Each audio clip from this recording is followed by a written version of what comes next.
Барлықтарыңызға қайырлы күн. Бүгін біз сіздермен бірге осындай өте әдемі, өте дәмді, глютенсіз фистакио деп аталатын тортты дайындаймыз.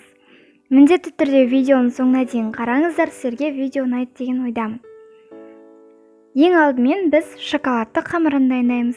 Ол үшін бізге жұмыртқаның ағы мен сарысын ажыратып, ағын жақсылап көпіргенше дейін араластыруымыз қажет. Кішкене тұз қосамыз. Кейін оның үстіне қантты қосамыз, және де сарыуызға кішкене қосамыз, және де бір ескертетін жайт, сіздердің ақ уыздарыңызға бір тамшы болса да сарыуыз тамбауы керек. Кейін осылай көпіртеміз, осылай өз формасын ұстайтындай болып тұру міндетті. Кейін сарыуызды араластырамыз, шаңшығымен бір араластырып жіберіңіздер. Кейін оны ақ уызға қосамыз.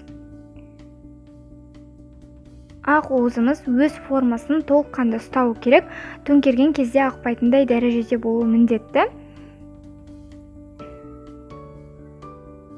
Және де екеуін жақсылап араластырамыз. Төменнен жоғарыға қарай асықпай араластырамыз, біздің ақ уызымыз басылып қалмауы керек. Егер сіздің ақ уызыңыз басылып қалатын болса, онда сіздің бисквитіңіз көтерілмей қалады. Кейін сармаймызды ерітуге қоямыз, ал ол аралықта құрғақ ингредиенттерімізді біріктіреміз. Күріш ұны, жүгері ұны, крахмал және де ас содасы мен какао. Ас содасын қопсатқышқа алмастыруға болады. Барлығын жақсылап араластырамыз. Кейін жұмыртқалы қоспамызға електен өткізіп қосамыз. Електен 2-ге 3-ке бөліп қосыңыз. Дәл жаңағыдай төменнен жоғарыға қарай араластырамыз. Жаймен араластыруымыз керек, себебі біздің бисквитіміз басылып қалады.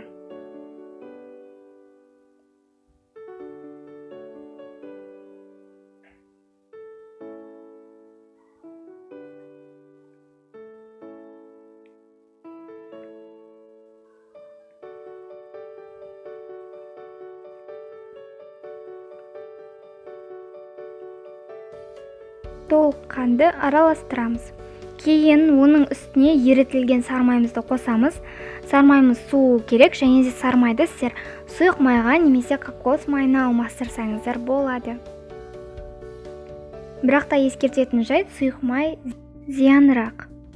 Енді біз осындай формаға фольганы орналастырып, қаптап, оның үстіне қамырымызды құямыз. 2-ге бөліп құямыз. 2 бисквит пайда болады, 180 градуста 15-20 минут аралығында пісіреміз. 15 минут өткеннен кейін қарап көріңіз. Кейін осы малина, яғни таңқурайымызды ерітуге қоямыз. Ол қатырылған болу керек, яғни замороженный. Кейін оны еріткеннен кейін оның үстіне крахмалымызды құямыз. Крахмал мен қантты араластырып.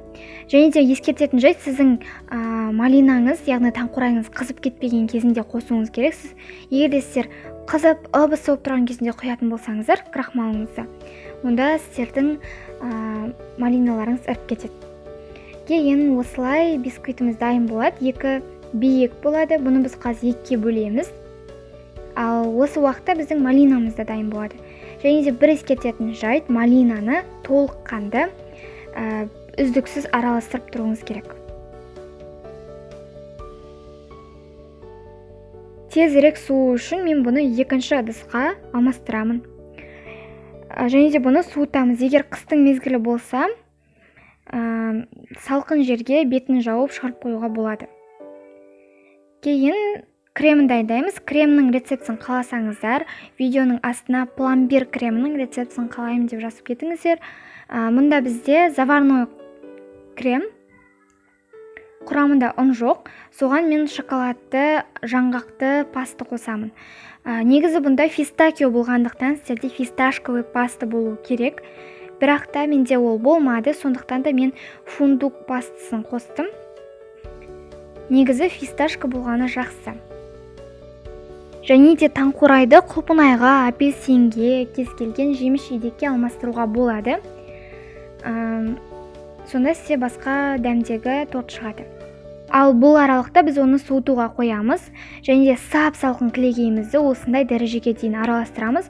Көп араластырмаймыз, іріп кетеді әйтпесе. Кейін оның үстіне шоколадты суыған осы кремімізді қосамыз және де байқап тұрғандарыңыздай мен ол кремге үгітілген жаңғақ қосқан болатынмын. Барлығын жақсылап араластырамыз, бізде осындай кішкене сұйықтау крем шығады.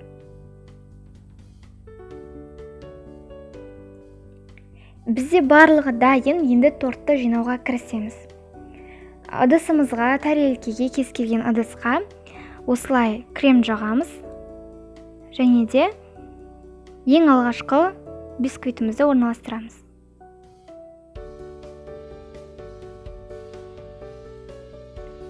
Және де сіздер кез келген ылғалдандыру жасауларыңызға болады. Егер кешкіге арналған пропитка қойып үлгермейтін болсаңыздар, онда сіздерге міндетті түрде пропитка жасау керек. Яғни сүттен немесе бал мен суды араластырып жасауға болады.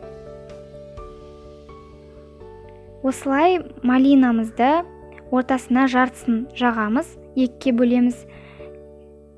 Қатты жайып жібермейміз, бізде ең бастысы кішкене көтеріңкілеп тұру керек. Кейін жан жағын тортпен осылай айналдырамыз. Және де міндетті түрде, егер сіз торт пісіргіңіз келетін болса, осындай форма алуыңыз керексіз. Себебі ол өте көп көмегін тигізеді. Бұның аты кольцо, орысша айтқанда, қазақша сақина. Бұл форма сіздердің осылай торт жинаған кезде көмегін тигізеді, немесе тортты пісірген кезде көмегін тигізеді. Жалпы өте ыңғайлы. Осылай тортты жаққаннан кейін кремін тегістейміз де, кейін екінші бисквитімізді құямыз. Мен екінші бисквиттен бастап ылғалдандыру жасадым. Жасау міндетті емес, бірақ жасасаңыздар жұмсағырақ болады. Ал жалпы бұл торттың өзі өте жұмсақ болады. Негізі пропитка міндетті емес. Кейін бұл екінші қабатында бізде тек қана крем болады. Бұл крем өте дәмді крем. Жасап көріңіздер, және де бұл кремнің қайнатпалы кремі үйдегі бар заттардан жасалады. Тек қана қымбат зат ретінде сіздер бұл тортта кілегейді аласыздар. Кейін оның үстіне мен жаңғақ септім. Ол міндетті емес. Жаңғақ сеппей қойсаңыздар да болады. Менде жаңғақтың дәмі жақсы шықсын деп жаңғақ септім. Кейін осылай пропитка жасаймыз.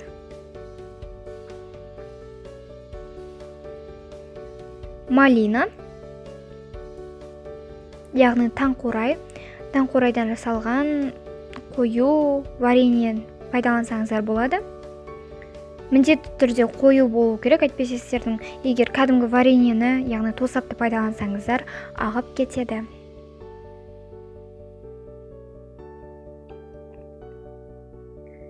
Енді креммен қаптаймыз, және де креммен қаптаған кезде сіздер кремді ешқандай да аямаңыздар. Толыққанды уайымдамай біркелкі қылып жағыңыздар.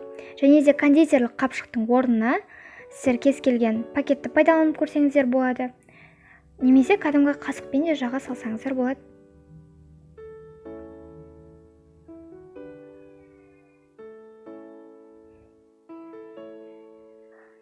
Енді беткі кожы, ол астыңғы кожы болу керек, торттың астыңғы бөлігі. Себебі біздің тортымыздың беті теп-тегіс болуы керек. Біз тортымызды осылай астынан пропиткасын жасаймыз бисквитіміздің, және бетіне орналастырамыз. Кішкене басамыз, кішкене ғана. Кейін торттың бетіне черновой слой, яғни пропитация ету үшін арналған кремді жағамыз. Бізге түйіршіктерін алып тастау керек, яғни осы крем арқылы біз түйіршіктерінен құтыламыз. Енді дәл осы күйінде сіздер оны тоңазытқышқа жібересіздер. Егер де асығыс болатын болса, мұздатқышқа 1 сағатқа салсаңыздар болады. Мен оны бір түнге қойып қойдым. Бізде крем-чиз бұл жерде. Крем-чиздің рецепті менің торттарымда бар. Егер бөлек видеосын қаласаңыздар, видеоның астына крем-чиздің рецептісін қалаймын деп жазсаңыздар болады. Бұнда барлығы оңай, тек қана творожный сыр, яғни сүзбелі ірімшік, кілегей, қант ұнтағы. Осының барлығын араластырасыздар, сонда бізде осындай крем болады. Енді біз бұны осылай торттың сыртына жағамыз. Тортымыз салқын болу керек. Міндетті түрде ортасына жағасыздар ең бірінші. Толыққанда қаптамайсыздар. Осылай тегістейсіздер де мұздатқышқа жарты сағатқа салып қоясыздар. Бізде толыққанда қатып тұру керек крем.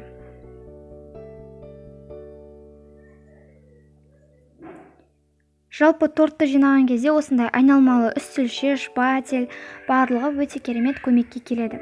Енді торттың сыртын осылай кондуринмен қаптаймыз. Кондурин деген ол алтын түстегі бояғыш секілді ұнтақ.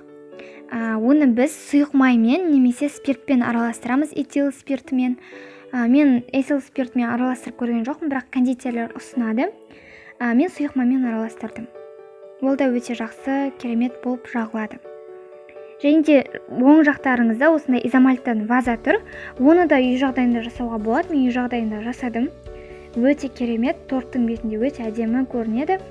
Және де жиектерін жаңағы кондуринмен қаптаған болатын. Осы кондуринмен қаптағаннан кейін оны морозильникке салып қоямыз, міндетті түрде, әйтпесе жан-жағына жағылады. Кейін торттың сыртын осылай қаптаймыз. ирек-ирекпен сөйтіп қаптаймыз.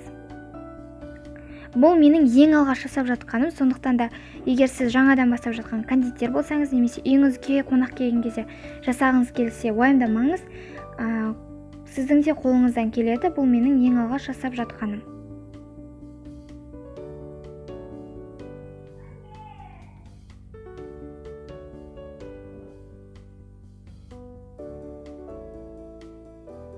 Осылай видеода көрсетілгенде қаптаймыз. Тортты жинаған кезде үлкен төзімділік керек, шыдамдылық керек. Міндетті түрде байыппен абайлап істеңіздер. Осылай бір айналдырамыз, солай тегістейміз.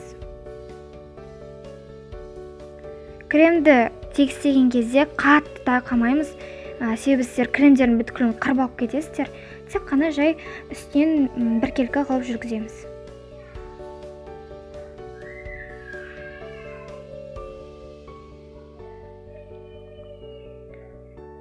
Изомальттан ваза, шоколадты жүрекшелерді қалай жасау керек екендігін білгілеріңіз келсе, оны пікірге жазсаңыздар болады. Негізі бәрі оп-оңай. Ол жай ғана шоколадты ерітіп кез келген формаға құясыз, және де сыртын кондурин мен сұйық майды араластырып бояйсыз. Ал изомальттан тек қана изомальтты ерітесіз, және де оны осылай қатырасыз. Қатырудың өзіндік бір әдісі бар. Жалпы бұл торт өте оңай, жасап көруге кеңес беремін. Өте дәмді. Бұл тортты жасауға менде 1-2 күндей кетті. Өте дәмді торт. Жасап көрсеңіздер өкінбейсіздер.